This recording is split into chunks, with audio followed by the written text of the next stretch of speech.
Okay, so I wanted to show, I'm Dan Burns with Appleseed Ventures, and I wanted to show my aquaponic waterfall garden, and focusing today on the interchangeable waterfall unit.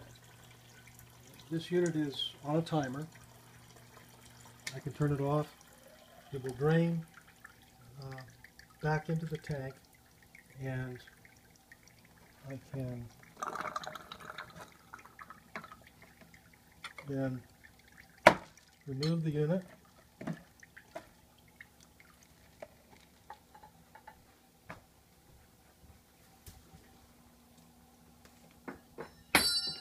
replace it with a pre-prepared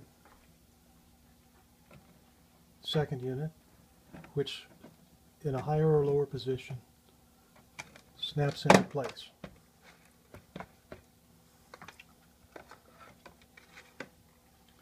Timer back on.